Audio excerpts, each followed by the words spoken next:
करण्यात आला। या अहवालामध्ये विलिनीकरण होणार नाही, शक्य नाही असं म्हटलेलं आहे। आपली काय प्रतिक्रिया?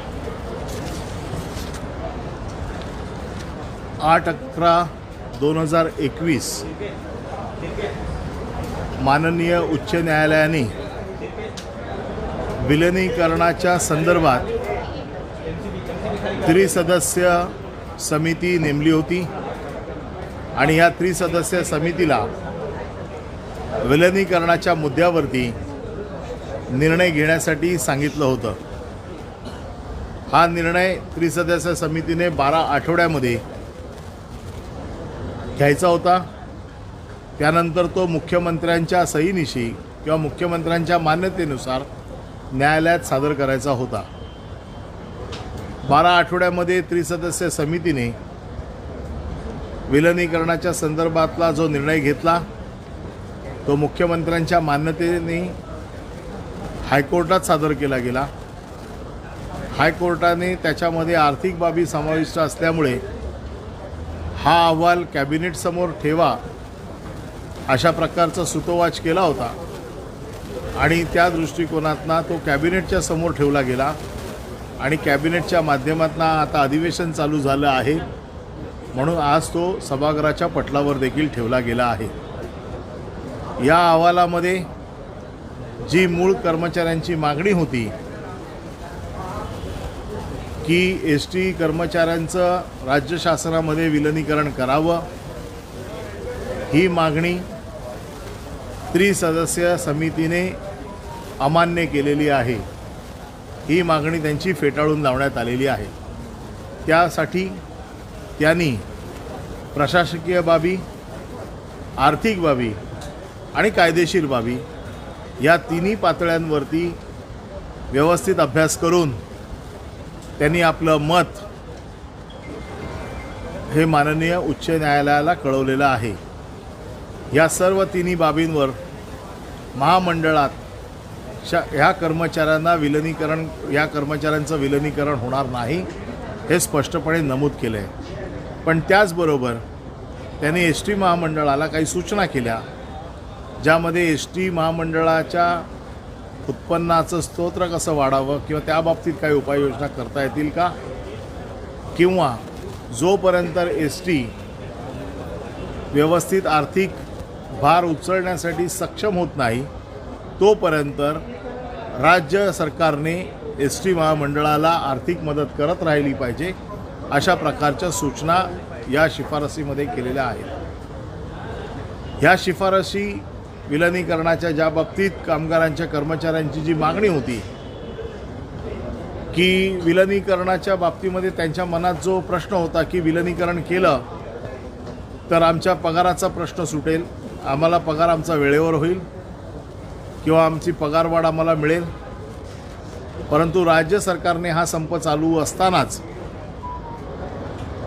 कर्मचाऱ्यांचा पगार मूळ पगारात ज्यांना 1 ते 10 वर्ष झाली आहेत त्यांच्या मूळ पगारात 5,000 रुपये, 10 ते 20 वर्ष ज्यांची झालेली आहेत त्यांच्या मूळ पगारात 4,000 रुपये आणि 20 वर्षाच्या पुढील ज्यांची सर्व्हिस आहे त्यांच्या पगारात 2,500 रुपये मूळ वेतनात वाढ केली होती। आणि ही वाढ करून कामगारांचे पगार 10 तारखेच्या आतमध्ये होतील ही हमी राज्य सरकारने घेतली होती। म्हणजे ज्याच्यासाठी विलिनीकरणाचा हट्ट होता की पगार वेळेवर व्हावेत, पगार वाढवून मिळावेत, ह्या सगळ्या मागण्या आम्ही अगोदरच मान्य केल्या होत्या। आम्ही कर्मचाऱ्यांना वारंवार विनंती करत होतो की आपण कामावर या, आपल्या न्याय हक्कासाठी लढणं हा आपला हक्क आहे, परंतु एस टी बंद करून किंवा एस टीचं नुकसान करून आपल्याला कुठल्याही मागण्या पदरात पाडून देणं हे कोणालाही परवडणार नाही। कारण एस टी ही सर्वसामान्य माणसाची गरज आहे, गरीब जनतेची गरज आहे, ग्रामीण जनतेची गरज आहे। ग्रामीण भागातनं तालुक्याच्या ठिकाणी कॉलेजमधली मुलं, शाळेमधली मुलं, ज्येष्ठ नागरिक हे सर्रास एस टीचा वापर करत असतात। त्यामुळे गरीब माणसाची जी जननी आहे ती तुम्ही बंद करू नका असं वारंवार आव्हान आम्ही एस टी कर्मचाऱ्यांना करत होतो। परंतु या एस टी कर्मचाऱ्यांपैकी 28,000 कर्मचाऱ्यांनी त्याला प्रतिसाद देत कामावर आलेत. अजूनही बऱ्याच मोठ्या प्रमाणात कर्मचारी कामावर आलेले नाहीत. ते विलिनीकरणाच्या या मुद्द्याची काय होतं याची वाट बघत होते आणि म्हणून आज हा निर्णय झालेला आहे. आता मी पुन्हा एकदा आपल्या माध्यमातून ह्या कर्मचाऱ्यांना पुन्हा एकदा आवाहन करतो की आपण कामावर यावं. ज्या कर्मचाऱ्यांवरती कारवाई झालेली नाही किंवा ज्यांना कुठल्याही प्रकारची पत्र दिली गेलेली नाही अशा कर्मचाऱ्यांनी ताबडतोब कामावर यावं. जे कर्मचारी निलंबित झालेले आहेत यांचं निलंबन मागे घेतलं जाईल, त्यांनी कामावर यावं. ज्या कर्मचाऱ्यांना बडतर्फीची नोटीस दिली गेली आहे त्या कर्मचाऱ्यांची बडतर्फीची नोटीस मागे घेतली जाईल, त्यांनी कामावर यावं. आणि जे कर्मचारी बडतर्फ झालेले आहेत त्या बडतर्फ कर्मचाऱ्यांनी त्यांचा जो कायदेशीर अधिकार आहे, कारण त्यांना सेवेतनं बडतर्फ केलेलं आहे, त्याच्यामुळे त्यांना परत घेण्याची एक प्रक्रिया असते. त्यांनी आपलं अपील करायला लागतं. ते अपील त्यांनी करावं. माननीय मुख्यमंत्र्यांनी मला सूचना दिलेल्या आहेत की कुठल्याही प्रकारे कामगारांची रोजीरोटी जाता कामा नये याची काळजी घ्या. कोणालाही नोकरीपासून त्याला वंचित ठेवू नका. आणि म्हणून हा निर्णय घेतला आहे की ज्यांना बडतर्फ केलं आहे त्यांनी देखील अपील करावं. त्यांच्या अपिलाचा व्यवस्थित कायदेशीर विचार करून त्यांना देखील परत घेण्याची प्रक्रिया आम्ही योग्य प्रकारे राबवून घेऊ. हे केल्याच्या नंतर देखील जर त्यातले काही कामगार आले नाहीत तर आम्ही असं समजू की या कामगारांना नोकरीची गरज नाही, ते नोकरी करू इच्छित नाही आणि मग त्यांच्या बदल्यात दुसरे कर्मचारी ठेवायचे का किंवा कंत्राटी पद्धतीने सेवा राबवायची का. कारण जशी कर्मचाऱ्यांच्या बाबतीमध्ये आमची जबाबदारी आहे तशीच राज्यातल्या ह्या जनतेच्या बाबतीत देखील जबाबदारी आहे. एस टीचं प्रचंड मोठं नुकसान या संपामुळे झालेलं आहे आणि हे नुकसान आणखीन वाढू देऊ नये, लोकांना अजूनही जास्त त्रास होऊ नये यासाठी आम्ही ह्या केलेल्या कारवाया देखील मागे घेत आहोत. परंतु ह्या कारवाई मागे घेताना यापुढे जर लोकांना जर असं वाटलं की कामावर येऊ नये तर आम्हाला वेगळे पर्याय वापरावे लागतील आणि त्याची जबाबदारी एस टी कर्मचाऱ्यांची असेल. एस टी कर्मचाऱ्यांच्या बाबतीमध्ये वेगवेगळ्या प्रकारे त्यांना भडकवलं जाते. कोण सांगते अन्नदान करा, कोण सांगतो तो दुखोटा आहे, कोण सांगतं आणखीन वेगवेगळ्या मार्गाने आत्महत्या करा. परंतु हे काही मार्ग नाहीत. आपण कामावर या, आपण आपली नोकरी सांभाळून आपले हक्क जे काही विषय आहेत ते चर्चा करून आपण सोडवू शकतो. परंतु अशा प्रकारे वेगळ्या वाटा चोखाळून आपले प्रश्न सुटणं शक्य नाही. आपण मला असं वाटतं कामावर या. अगोदरच आपण खूप होरपळलेले आहात. कोणाच्याही अफवांना किंवा कोणाच्याही भूलथापांना बळी न पडता आपण कामावर यावं असं आपल्या माध्यमातून मी आपल्याला आवाहन करत आहे. आव्हान सादर झालेले तुम्ही पुन्हा एकदा एस टी कर्मचारी संघटनाशी चर्चा करणार का हा संप मिटवण्यासाठी? कारण अजूनही काही एस टी कर्मचारी विविध एस टी डेपोमध्ये संपावरती आहेत. आत्ता मी माझं अधिकृत आवाहन केलेलं आहे.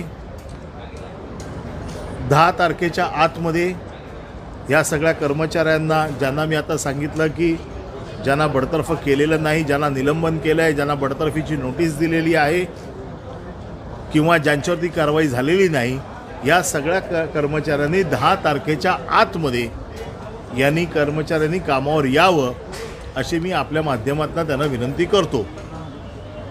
जे कर्मचारी बडतर्फ झालेले आहेत त्यांचा कायदेशीर जो कालावधी 3 महिन्याचा आहे, 3 महिन्याच्या आतमध्ये त्यांनी अपील करायचं आहे. ते अपील त्यांनी करावं. काही लोकांचा अपीलचा पिरियड संपलेला असेल तर त्यांना 15 दिवसाची मुदतवाढ आम्ही अजून देऊ. परंतु कायदेशीर प्रक्रिया आटपून त्यांनी कामावरती यावं अशी मी पुन्हा एकदा त्यांना विनंती करतो. वारंवार सरकारने धर्माची भूमिका कर्मचाऱ्यांसंदर्भात घेतली, त्याचा कुठे गैरफायदा सुद्धा कर्मचारी घेत नाही, ते जरा त्या बाबतीत उचलवलं जातं असं एक मतप्रवाह निर्माण झालेला आहे. कसं आहे, 10 तारीख सांगते ती शेवटची 10 तारीख असणार आहे का परत मुवा? ही शेवटची 10 तारीख एवढ्यासाठी सांगतो कारण कर्मचारी शेवटी गरीब आहे. कोणी किती त्याला काही जरी सांगितलं तरी त्याचं नुकसान होऊ नये अशी आमची खरं याच्यापेक्षा कठोर पावलं सरकार उचलू शकतं. परंतु शेवटी लोकांचा पण प्रश्न आहे. आमची सतत आमची एक भावना आहे की एस टीचा कर्मचारी हा आपलाच आहे, याच्यावरती कठोर कारवाई होऊ नये आणि म्हणून आम्ही ह्या सगळ्या गोष्टी थोड्याशा सावधपणे घेतो आहे. याचा अर्थ असा नाही की सरकार शेवटपर्यंत हाच विचार करत राहील. ही 10 तारीख आम्ही त्यांना दिलेली आहे. या उपरही जर ते आले नाहीत तर त्यांना नोकरीची गरज नाही असं आम्ही समजू. सर, सदाभाऊ खोत म्हणाले सरकारने कर्मचाऱ्यांची फसवणूक केली आणि आम्ही यासाठी रस्त्यावर होतो. सदाभाऊ खोत यांच्याशी चर्चा करून एक मार्ग मी काढला होता, जो त्यांच्याशी चर्चा करून काढला होता. सदाभाऊ खोतना देखील त्या कामगारांनी धुडकावून लावलेला आहे. त्यामुळे त्यांना आता ह्या विषयावरती बोलण्याचा तसा अधिकार नाही, कारण त्यांच्याशी बोलूनच आम्ही मार्ग काढला होता. हे आंदोलन वेगवेगळ्या दिशेला जाण्याची जी वेगळी कारणं आहेत, आता मला असं वाटतं की ती सगळी कारणं संपलेली आहेत आणि कर्मचाऱ्यांनी कामावर यावं. सर, 12वीची परीक्षा सुरू झाली आहे, त्यामुळे जर बघितलं विद्यार्थ्यांचे खूप हाल होत आहे. तर म्हणजे एस टीकडनं त्यासाठी काही नियोजन केलं जाणार आहे, कारण परीक्षा आजपासून सुरू झाली. म्हणूनच एस टीच्या बाबतीमध्ये आम्ही हा निर्णय ताबडतोबीने का घेतला आहे की लोकांची मुलांची परीक्षा सुरू आहे.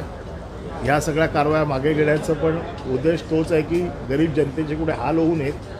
कर्मचाऱ्यांच्या मनात एक भीती होती की आमच्यावर झालेल्या कारवाईचं काय, त्यांना देखील ह्याच्यातनं दिलासा मिळावा यासाठी हे सगळे उपाययोजना केले गेले.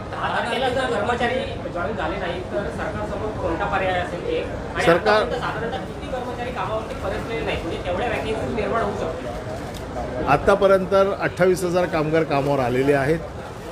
साधारण अजून 52,000 कामगार अजून कामावरती हजर झालेले नाहीत. यापैकी जवळजवळ 30,000 कर्मचाऱ्यांवरती कारवाई झालेली आहे. त्यामुळे मला असं वाटतं की कारवाई मागे घेतली तर हे कर्मचारी कामावर येतील परत, अशी आम्ही अपेक्षा करतो.